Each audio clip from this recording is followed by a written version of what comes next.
Welcome back to Sidewalk, Skyline podcast. I'm your host, Kevin Rogers. You know, for the last 7 episodes, we've been just deep diving into sessions from the Our City Toronto conference, and it had some great content. I've enjoyed listening to sessions that I didn't get to attend. But I'll tell you what I've been really looking forward to is getting back to interviewing guests. And so today, it's return to meaningful conversation. So yay for me. I met today's guest, Dr. Jon Massimi, when we were both presenting at the Anchor Ministerial Fellowship conference in Cambridge at the end of May. Jon and his family live in the Kitchener-Waterloo area, where he presently is working and ministering extensively in the community space. So welcome, Jon, my dearly beloved bearded brother. And yeah, a lot of beard stroking today. Yes, I think so. Yeah. Every time we have a deep thought, Yes, let's yeah, pause. Yeah. yeah. How long have you had this growth on your face? I can't remember. You know the saying, you don't grow the beard grows you. So Uh, it's been a part of my identity and my look for a number of years. So yeah. yeah, Well, for me, it started just over 4 years ago. Our church was having its 25th anniversary. Prior to that, I had long hair back in a ponytail most of the time, and a scruffy face, but not really bearded.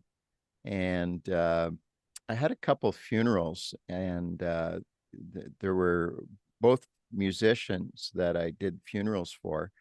And into the church came these hobbling old men that were also musicians that still had, thinned out long gray hair back in a ponytail. And I said, I think that's the future. I think the future is coming. yeah, and and so anyways, the hair went short and the beard became the new focus. So anyways, these we should probably I should probably see if there would be a beard oil company that would endorse the podcast. I think Uh, there would be. that would Yeah, yeah, or we'll but start one and then that we'll go yeah with it. yeah. But then I'd have to only interview guests with beards, and that would definitely reduce the number of women that I could interview. Yeah, Although exactly. there are some. Yeah, Hey, back at the Anchor conference in May, we were both asked, along with the other presenters, to bring a message about hope, particularly in light of coming out of the strange time known as the pandemic, and just helping pastors and ministries to kind of get get back on track. And so the whole conference was on hope. And you've been a part of Anchor, I guess, for a few years, back in your church planting days in Brantford when you came on board with them. But just thinking back to that conference, were there any takeaways for you? Anything that you came away from saying, "Boy, I'm really glad I got to be a part of that," or "I'm glad I was there," or I know that Portuguese catering was worthwhile. yeah, yeah. It was very tasty. To be honest with you, like I wasn't in those circles for a number of years. So being more in the mainline church, being in the Mhm. Anglican church, and also doing work with the Anglicans. Like my background, I grew up in the Italian Pentecostal church, but being in that context, my memory um, of evangelical churches and movements failed me because I grew up with this understanding, earth is not my home, heaven Mm, is, and it was simply looking at life after death. Right. And seeing the move within these particular circles toward an embodied faith and Hmm. connecting with the community, a little bit more of that drive was refreshing to me. Also, coming out of the pandemic, recognizing that our hope is incarnate. Mm. So during the pandemic, a lot of our ministries went online, and it was disincarnate in a sense. We Right. weren't able to connect in the ways that we used to. Hmm. And one of the things that also struck me was there's something to be said to be in the presence of others in worship, in the work within the community. I often say, the depth of relationship is contingent upon the amount of senses that are engaged, right? Hmm. Being close to others, Yeah. eating with each other, great Portuguese food, allowed for that sense of fellowship and collective purpose. Yeah. So seeing how churches had to manage being online, and when it has my one friend makes a distinction, he goes online and on land.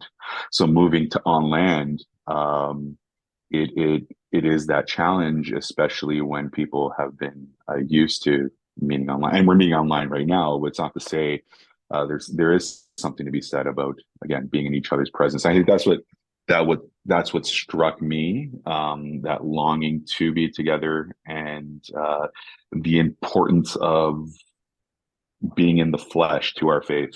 I think that's what Yeah. struck me. Yeah. If people are listening to the podcast on a podcast platform, they won't have the advantage that the YouTube watchers will have of seeing a couple of great pieces of art on the wall behind you. And Yeah. I have a question about the Last Supper picture. Are they Mhm. is that pizza on the table? It looks like it. It does. Actually, yeah, that's the bread, and you'll see a bit of the cross in that, and Hmm. then Jesus' face in the chalice, Mm. and just above my shoulder, you'll see Judas on his way out. Oh yeah. It's So interesting yeah. how the others have color, but he's kind of fading to gray there. Hmm. Yeah. Yeah, and how they're gathering in this circle. Jesus at the head of the table, but this communal sense. You don't see this hierarchy. It's not a triangle, a Hmm. top down, but this circle of those gathering, Right. and they're gathering around Eucharist. They're gathering around bread and wine and seeking collective sustenance in Christ's presence. So Mm. yeah, it's just a beautiful piece. And then this other one is Jesus washing of the feet. And Mm. again, Jesus being his reflection in the water. So Right. Right. yeah, Hmm. uh, Yeah. Who's Seeger Koder is the artist. yeah. Yeah. Beautiful. Beautiful. Mhm.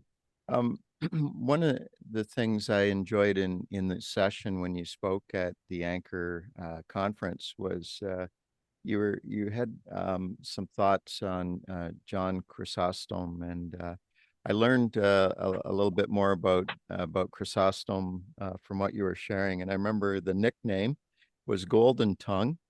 And Mhm. do you remember some of the ideas that you were sharing about Chrysostom and what he had said? And in I think it had to do with how the state was at that time in history coming to the church and giving them money to take care of the poor. Yeah, so yeah, John Chrysostom, Golden Tongue, known for his preaching, one of the church fathers, uh, kind of in the fourth century, where the church was being recognized as the official religion of the empire, and with that came certain privileges for pastors and bishops. And what the church was given was funds to create Xenidokie, which was homes for the stranger. So those that would enter into a city or town, almost like a hostel or a hospice, Hmm. and the church was given funds in order to create those xenodokia or homes for the stranger. And you know, thinking about that, wow, this is great. Let's create this institution. Let's receive funds. Uh, in many's minds, that's a great thing. But old Golden Tongue didn't think it was. He saw that as an outsourcing of Christian responsibility. Mm. And he said it goes against the tradition of reserving a mat, a little piece of bread, and a little candle should the stranger or Jesus Christ come to the door. And Mm. he goes, by outsourcing this responsibility, by creating these xenodokie, the Christian home ceases to be Christian. Wow. So, That's relocating ministry to our households, relocating mm. ministry to our neighborhoods, and the responsibility of Christians to be people of welcome, and our homes to be places of welcome for those that are strangers. And then, you know, that ties to the road to Emmaus, where those disciples invite this stranger in, and it was Hmm. revealed to be Christ. Yeah. So that's John Chrysostom in a nutshell. Yeah. Such a huge challenge to the culture we live in. Um, Hmm. but like I guess the church is supposed to be the counterculture, right? Yeah. Yeah, yeah. Provide that alternative, Yeah. right? Yeah. So from Italian Pentecostal to now serving as an Anglican priest, you've had a interesting church journey, and I'm obviously, through that you've had a range of theological expressions and persuasions, and but I want to hear your story. And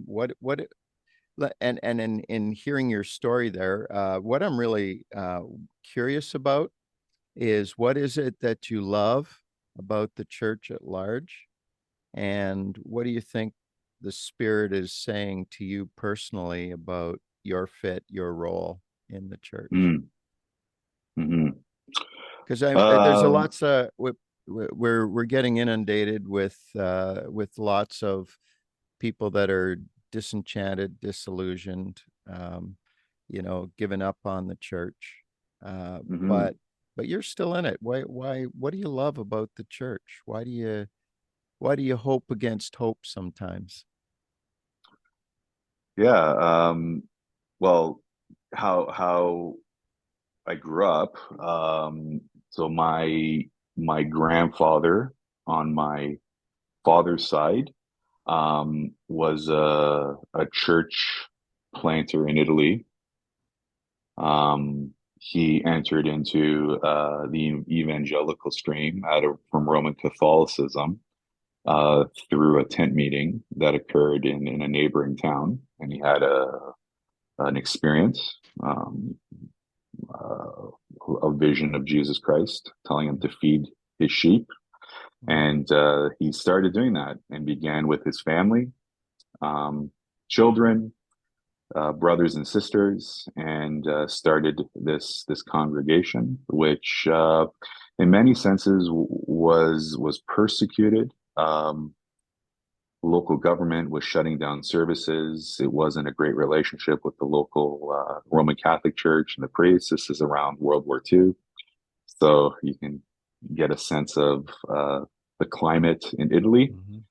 And then on my mom's side, my grandfather became Pentecostal through a neighbor. And the interesting thing is, both my grandmothers remained Roman Catholic. So so fast forward when my dad came to Canada, got married. So my grandfather would bring all the kids to church, and then my grandmother would stay home. All of the kids were baptized, first communion, confirmation. Um, but again, also with that Pentecostal upbringing. So it Mm-hmm. was that weird mix where I'm like through my grandmother's, you were allowed to dance and drink at weddings. And then and then through the Pentecostal some other things. But I always grew up with that blend of appreciation of church tradition, structure, liturgy. And one of my uncles, great uncles, was a Roman Catholic priest in Italy. So when we'd go visit, I would come alongside him in his work and visit the various parishes that he was responsible for. Mhm. But what I did appreciate within the Pentecostal circles was the desire to connect with God through prayer and worship. But there was this odd twist in the Italian church. It had this holiness stream slash Roman Catholic piety to it. Mhm. So we had typical church setup, but with kneelers. So which um, but also I didn't find things divided into specific ministries. So you didn't have like simply children's church or just youth group, or it was if you were not married, you were a young person, and we'd all just gather. So my youth group was like ages 12, and it could be up to like 35 years old, and we're constantly being in the presence of older people in the congregation, being mentored in different ways, and that's what I appreciated. Also, um, when it comes to like the preaching, we had it in Italian and then translated in English, which was a thing in itself. But I always remember how the worship itself was an expression of the community. So you had someone with a French horn, an accordion, banjo, organ, drums, flute. So for many, that the music was a gateway into the life of the church. So like even if you're in grade six learning a recorder, they'd find a place for you. Mhm. So that's an element I liked, where it recognized the stages people were at and welcomed their gifts in the worship of God, right? And that kind of changed when we started moving toward the five-piece worship band, and you almost had to audition Yeah. to uh, to be part of it. So I always have that memory, like my grandfather playing trumpet, and then someone else accordion, and even I remember being up there one time. My grandfather was like, "Here's a little triangle. You hit it when I tell you, right?" So I was up there as well. So appreciating those components and why I find myself um, still in the church. I do think that the church has something important for the world, and I believe that's truth and a way of being that's nonviolent. So it does provide that alternative. One of my favorite theologians, Stanley Hauerwas, he says that the church um, exhibits this idea of that God has not given up on the world, Mhm. right? And we bear witness to that, and we provide an alternative to the world and its violence. So we show a different way of being. And for me, it's that being that community of reconciliation and peace in a world that's torn apart by war and other ideologies. Mhm. So Mhm. for me, the church was that, and still is that place to connect with truth, and ground me in a larger narrative. Mhm. Mhm. So which then gives shape to my life. Yeah. Yeah. Yeah. That's good. Um, talk a bit about where you work and where you have worked, and um, right now I Uh, know you're working for City of Kitchener. Um, so yeah, this the bit of the trajectory. So I started youth pastoring when I was 17. I did it as a co-op in my final year of high school, and I was a youth pastor at Richmond Hill Pentecostal Church. Oh, wow. for about 5 years. I was Mm-hmm. junior high first, and then moved into youth pastor. Then again went back to school to do a couple of degrees.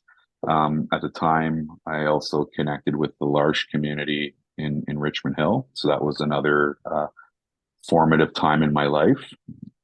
Um, then continued doing youth work for about 15 years in different denominations and in different places. Then in 2010, invited to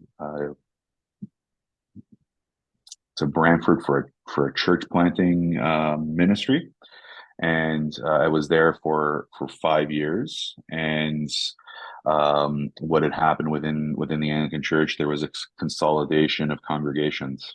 So everything, so from I don't know how many churches there were at a time. I believe there was like 14 Anglican churches in Brantford, and it was whittled down to like two. That was the Wow. goal, right? Yeah. And the church plant was part of that consolidation, and that through that I was released to go somewhere else, right? Because the bishop's like, okay, maybe we'll try you out somewhere, recognizing that now this church plant is part of this regional ministry. Mm-hmm. And I was really torn by that. And I remember it happened during Holy Week, so leading up to Easter, on a Tuesday night in Brantford. It was like 2 a.m. I got out of bed and I walked down to the Tim Hortons and picked up my phone and started scrolling for jobs because I'm like, I really want to commit to this place. I really want to commit to Southwestern Ontario because a lot of the offers that were coming my way was bringing me to other provinces. Mm-hmm. Um, and one of the first jobs that showed up was community development officer with United Way. So I applied, got the job there to work in neighborhoods. And 6 months after that, my manager moved to another United Way. I applied for her job. I became manager of community development.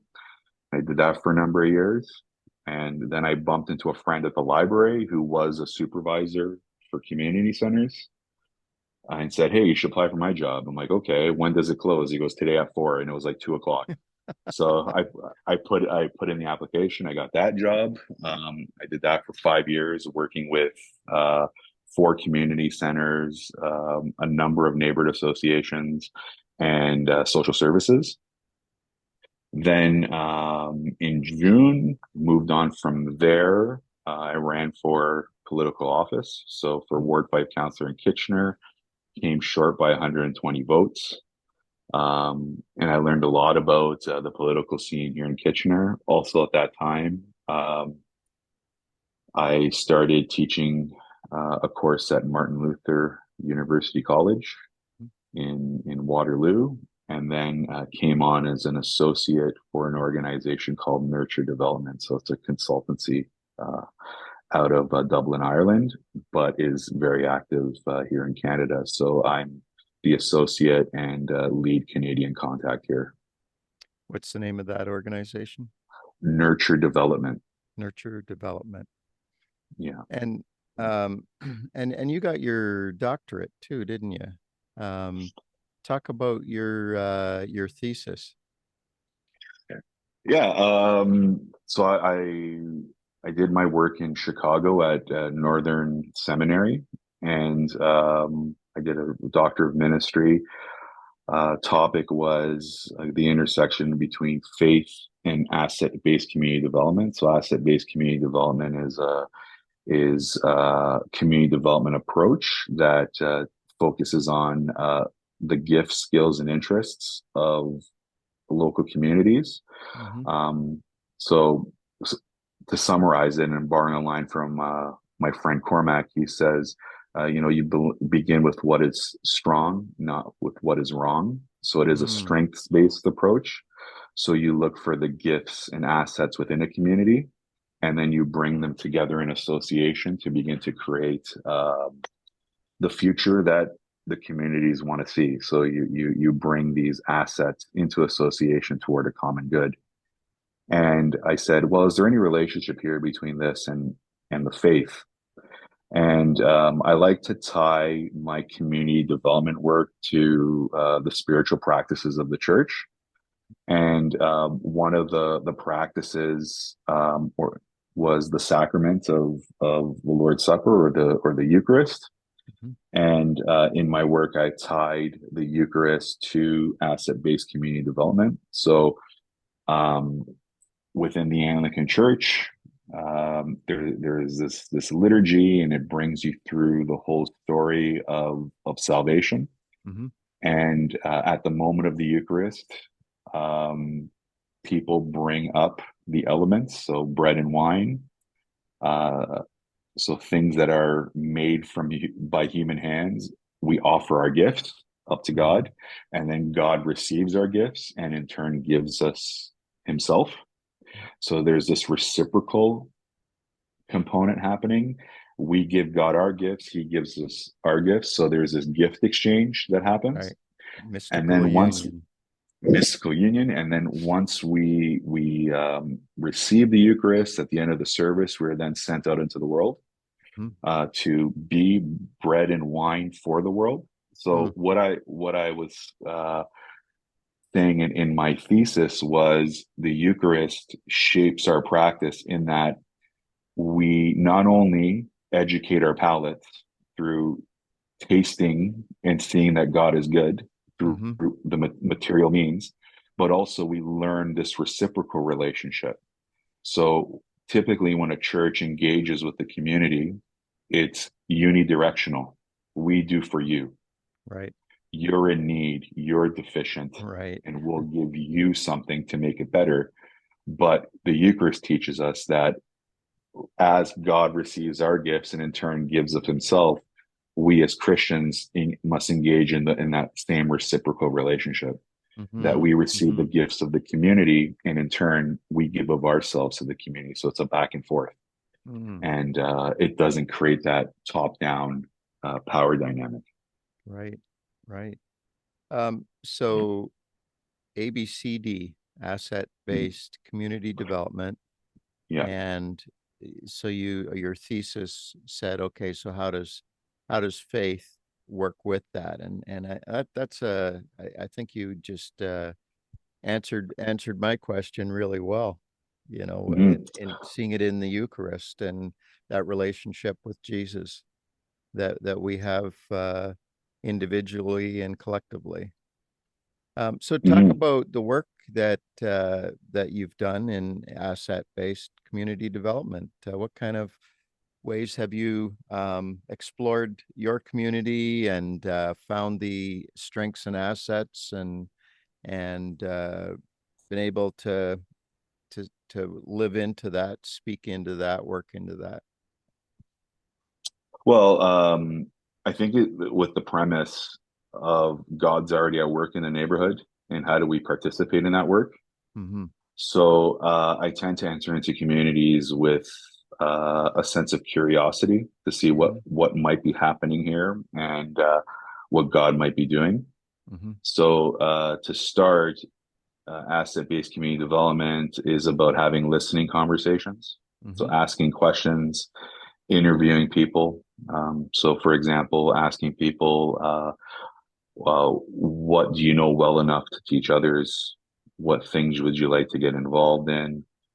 If you were to get together with two or three of your neighbors, what are some things you'd like to do? Mm-hmm. And you take inventory of those responses, and you start seeing themes emerge. So if you have a bunch of people that, let's say, are interested in board games, for example, Yeah. you can bring them together and start to build those types of relationships. So how have I used it? Um, Recognizing the various assets within our community. So first, you have the assets of local citizens, so their skills, gifts, and interests. You have the gift of local associations, the gifts of local institutions, gifts of space. So where do people gather? Gifts of local economy. and then also stories as gift. So when we ask people and we recognize a story as a gift, the question we ask is, tell us of a time when you got together with your neighbors and something good happened, for example. Right. So we start changing the narrative. So it is very much an appreciative inquiry. We begin with the strengths of that community, leverage those to begin to address the issues they may be facing. So, for example, here in Kitchener, when I was working with community centers, we had hired through the summer grants program, and this is kind of like mid-pandemic, 6 students to engage with the community. So they did some door-to-door, asking some questions, met people in parks, had conversations, and then brought all those responses back and those themes and created community action plans to say, here's what potentially can happen here. Mm-hmm. Here's what people are interested in. Here's what people are passionate about. Here's the resources that we have in order to make this idea happen. Mm. So these 6 students had about 800 conversations over 10 weeks, and they were able to build those connections with the community. And the process that typically happens is so you have the discovery phase. So that's where you're curious, you're asking questions, you're going out in the community, you're doing a lot of noticing. One of the things I like to do is walk a neighborhood during garbage day because you can tell a lot about a community by what they throw out. Again, that curiosity. Then So if I you wander into Kitchener some garbage night and see you rooting through garbage bags, I'll know what that's what I'm doing. that's It's it. community development. Yeah. Yeah, yeah. And then you move into this begin to mobilize people toward that, right? And then you connect them. So when you have these various interests, how can we make these connections and move people toward a collective vision? So these students were tied to 4 community centers, and kind of what emerged in these various communities was gifts and individuals that were once hidden Mm-hmm.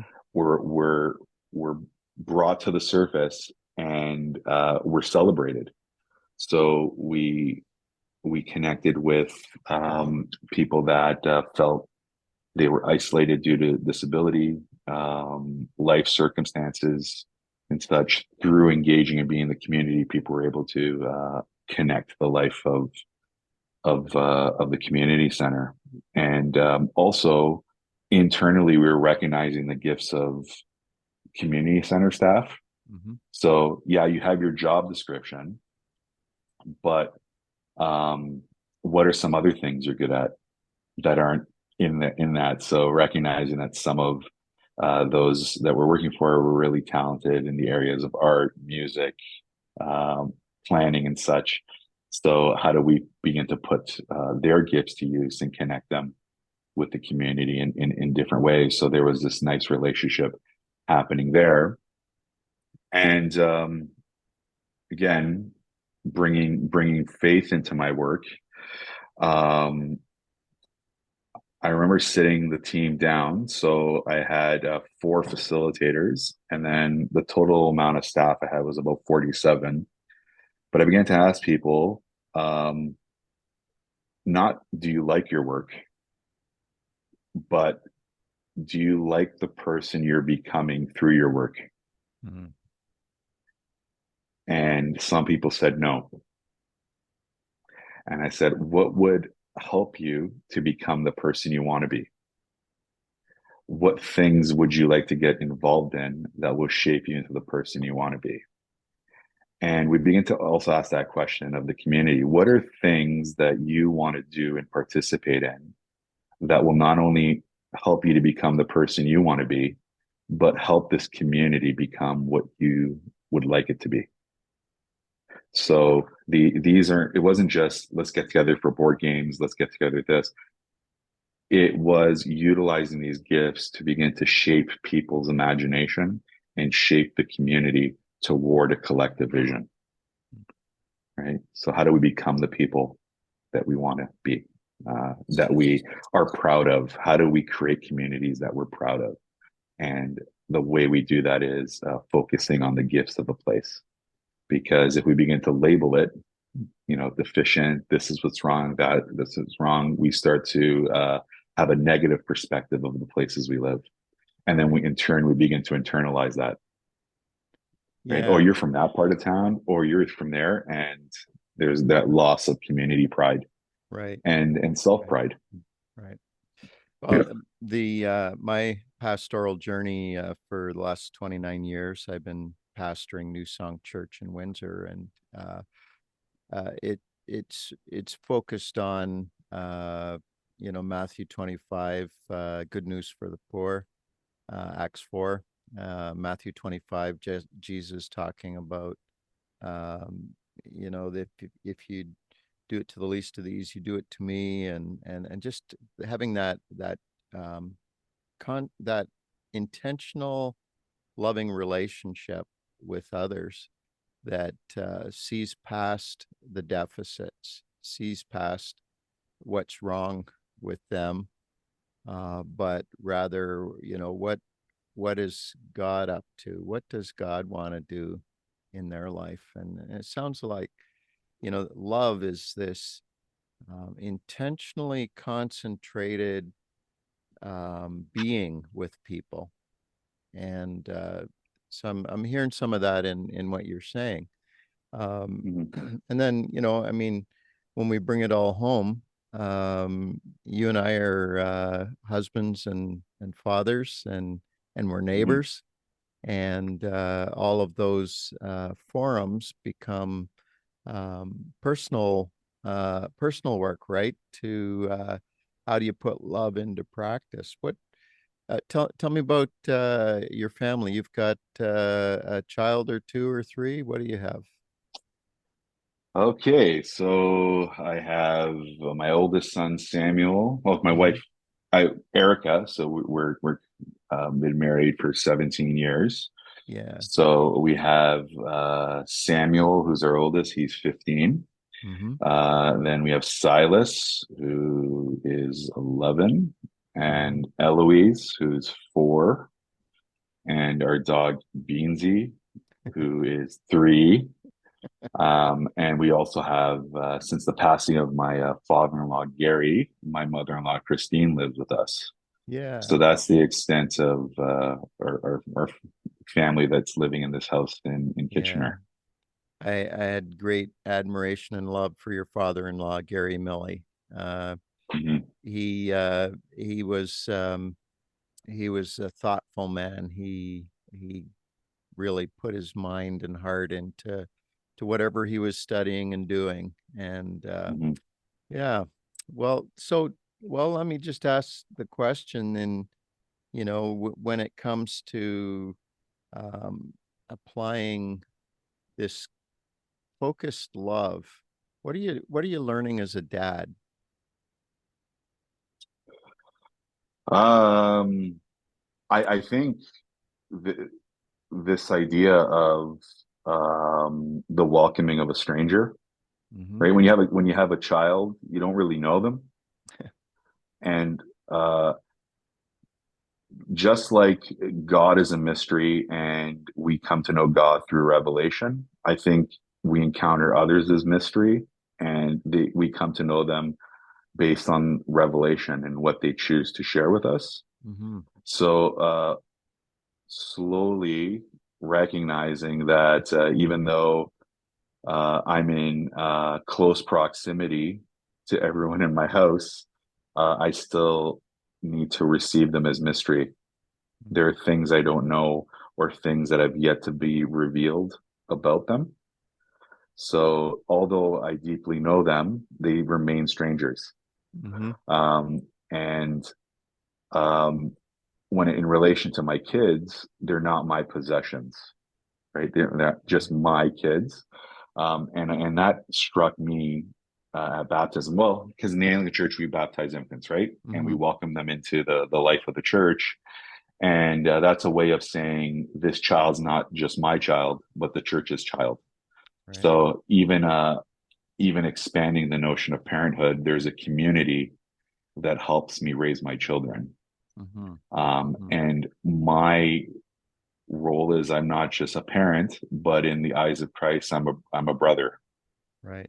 So we are learning with each other and how to make sense. And as they reveal themselves to me, I reveal myself to them. And through that interaction, things within myself become revealed as well. Right. Sometimes I'm like, I really sound like my dad right now. I didn't recognize it. I didn't recognize that earlier, but I would butt heads with my parents. Now, I understand what it means when they used to say this or that. So it's just that's what I'm learning, right? It takes time to get to know other people, and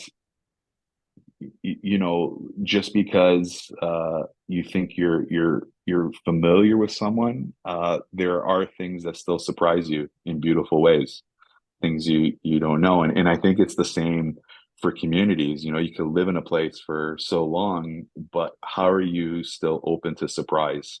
How are you open to God potentially speaking to you through a person or an area that you've frequented or someone you've spoken with a number of times in a new way. So yeah, so as a parent, again, that idea of being open to surprise and to revelation. Mm. So I'm hearing a couple key concepts: openness, not being rigidly fixed on your favorite ideas, but being open to people, Hmm. and curious, like actually being willing to slow down and be curious about people, and be curious about Hmm. why why they are and who they are. Hmm. Yeah. Hmm. Yeah, and one of the things that I was teaching or sharing with students was, um, you know, we connect to God through story. We have our own stories. We live a Mm-hmm. storied existence, Mm-hmm. right? And even our neighborhoods have stories, Yeah. uh, written in bricks and mortar as well, right? How we design our homes, how streets are designed, how people choose to decorate. And so Mm-hmm. there's something to be said. Like one of the neighborhoods I was working here in Kitchener, it was supportive housing and it was built in the 70s. And you walk through that place. It's not to say that people weren't hospitable and it wasn't a beautiful, wonderful neighborhood, but the built environment itself was speaking something. Mm-hmm. It was saying that, um, and I was speaking to one of the social service providers, that the design of the buildings were rack 'em and stack 'em. Yeah. How do we take this little piece of land and put as many people as we can on there? There wasn't a park, it was concrete, wasn't a lot of places for people to connect and play and do. But that was very telling where they were looking at people as problems to be solved. And Mm-hmm. what was the most efficient way to solve the problem was to create the environment in this way. Yeah. And when we start to look at individuals as problems to be solved and try to find instrumental or very efficient ways to solve those problems, through that, people lose their humanity, Mm-hmm. right? We lose the person, we lose the gifts, we lose Mm-hmm. the exchange, right? And we lose that surprise that God potentially will show up in this Yeah. connection. Yeah. Right? Yeah. I want to go back to one of your early adult experiences at L'Arche. And for those who don't know the L'Arche community, it's intentionally living as a Christian, in community with people that have some developmental disabilities. And Mhm. uh, my wife works for Christian Horizons, and sometimes people will say, "Oh, I couldn't do that." Oh, you must be really special to be able to to do that. Or, I mean, we could fill in the blanks on many different fields, but I'm thinking about that experience in L'Arche, and also Chrysostom's words, Mhm. and just about, if you're going to follow Jesus, it's going to cost you something, right? It, Mhm. the life of a disciple following Jesus, and the whole idea that when he says, "Take up your cross and follow me," uh, boy, that's painful. That's costly, and um, in our current culture, there's an increase of great anxiety in the world and hopelessness. So, how do you think, John, we can, um, how can we think and behave more Christianly in the context we're living in today? What are the essential ingredients that you see, for being a good disciple of Jesus? And I I think, don't. Yeah, go ahead. well, it's tying it to what John Chrysostom was getting at, was how does our home become a Christian home? How do we put what we've been given to go into God's service? How do we begin to welcome and share with those around us? So that idea of hosting is important. Mhm. Another idea I'm currently writing about is, if you look at Jesus from you know birth to crucifixion. Mhm. So he always enters as a guest. Mhm. So from the womb of Mary to the various dinner parties, right? Even the road to Emmaus, Yeah. he enters into people's realities as guests. So how do we as Christians live into that calling as well? We typically talk about Mhm. being hosts and preparing tables and welcoming people or putting coffee at the back of the church. But how are we being welcomed into people's lives Yeah. in a non-intrusive way, Yeah. and not um, trying to fix them, Right. Right. but simply receive them and recognize that God's already at work here, and being attentive to the ways that may be happening, and how do you come alongside and nurture that, right? So when I look at my community work, to be a Christian in a neighborhood is, you know, look to the people that are around you. Um, when we think about neighbor, we've moved toward this idea of a geographical designation. Mm. They're just people that live beside me. Right. But if we go back to the gospel text, neighbor is those to which we're responsible for, Mm. right? There's this responsibility to those around us, Mm. and a responsibility to get to know others around Yeah. us, and begin to care and um, offer our lives. So Henry Nouwen speaks about us being broken and given for the life of the world. So we're the Mm. body of Christ who's broken to be bread for the world. So Mm. how are we nourishing those around us? How are we seeking to sustain those around us through the resources, gifts, skills that God has given us? And in turn, how do we receive the gifts and skills of those around us? Mhm.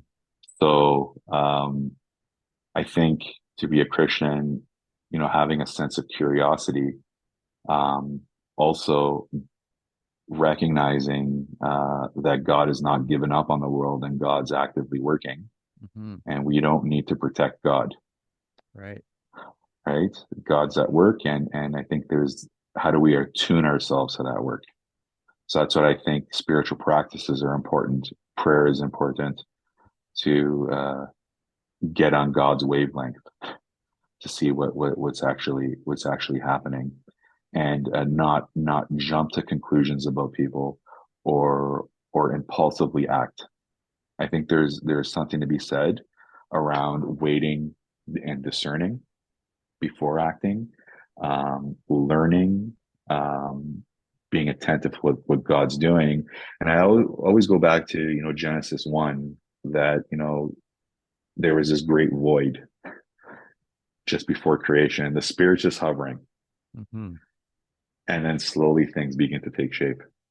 Right. And I think that's a posture that I've learned to have when entering into communities. How do I just sit in the chaos Mm-hmm. that's potentially there? What ways is the spirit stirring? And then in turn, what's being created and how am I being invited into it? So um, just recognizing that. And I think I mentioned this at the conference, historically, the church has never done well when it's in power. So um, how do we, I don't believe we should enter into spaces and places with authority, right? And the top down and determining what Yeah. should happen to people and what we should do for people, Mm-hmm. right? How Yeah. can we do things with those around us? And in turn, there's some things people can do by themselves, right? So there is this exchange that has to happen. Yeah. Yeah. I think the miracle of the loaves and the fishes illustrates that a bit, where Mhm. Jesus says to the disciples, feed feed the multitude. And between all of them, they didn't even have any food for themselves. There was this kid with a lunch who offers up his lunch, and that to me, that's a good picture of discipleship. We get asked to follow Jesus into what appears to us to be an impossible world, Mhm. and he says, "Well, give them what you have." And we Mhm. kind of look around, and well, here's this kid. I mean, this lad, this boy. He's not even really one of us, but oh, he's got a lunch that he's offering, and that's a good model of asset base, isn't it? It's not what do we have that we can offer and give, because we do have gifts. The Spirit puts gifts in us, and we Mhm. all have something to lean in with. But they didn't have what was needed with from themselves. Somebody else had it, and they got to be a part of the miracle of seeing how God Mhm. works. And Mhm. it's humbling. Yeah. Yeah, and even within that narrative, you see a foreshadowing of the Eucharist, right? Jesus Hmm. takes, bless, breaks, gives. So Yeah. he's inviting people into this Eucharistic life, right? And I think Mhm. that continues in the practice of the church, right? So like Henry Nouwen says, take. So Jesus was chosen, blessed. So we see that happening at the baptism, Mhm. then broken, the cross, and then given for the life of the world. And he goes, the same with us. We're taken, we're chosen, we're blessed. And even though we're broken, we are still given for the life of the world. And one of the things within the Anglican Church, so when we're performing the liturgy of the Eucharist, after the Eucharistic prayers, you lift up the elements, um, the gifts of God for the people of God. Some priests say, "See what you are, become what you see." Right. So see that you're the body of Christ, Mhm. right, and how begin to act like it and go out into the world and be that. So, um, yeah, there's something to be said around that giving and the formation and what the life of the church shapes in us as we live in the world. And it's interesting, even within that story, Jesus receiving or taking the little boy's lunch. Um, there are those that have interpreted that in many ways. They see that as a supernatural occurrence, that it was just a small lunch and Jesus multiplied it. I've also read interpretations where the little boy's act of giving his lunch to Jesus inspired something in the crowd, and others started to give theirs. Mm. Right? Which in both cases, I think is a beautiful story, right? That Yeah. Jesus' presence and offering ourselves up to God, something's going to happen, Yeah. right? Yeah. Yeah. That's Yeah. beautiful. Mhm. Yeah. Well, John, it's been great having this conversation with you. And, I think we've had mutual friends and connections over many, many years, and it was finally our time to sit down and get to know each other a little bit. So Yeah. Great. Thanks for the invite. thanks for taking this time. Any parting thought before we go? Anything that is left unsaid? Well, typically a question that people ask me is like, where can I learn about asset-based community development? Where's a good place to get started?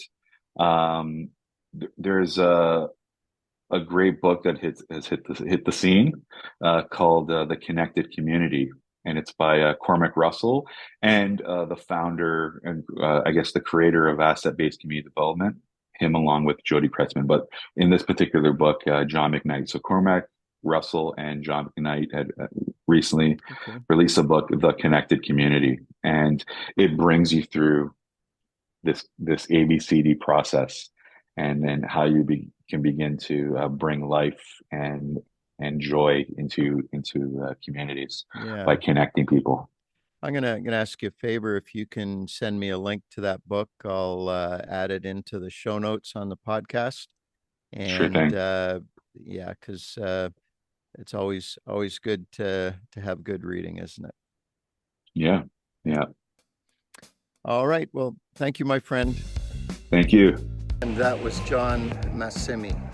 On the next episode, I'm going to be interviewing Dave Carroll from Freedom House Church in Brantford.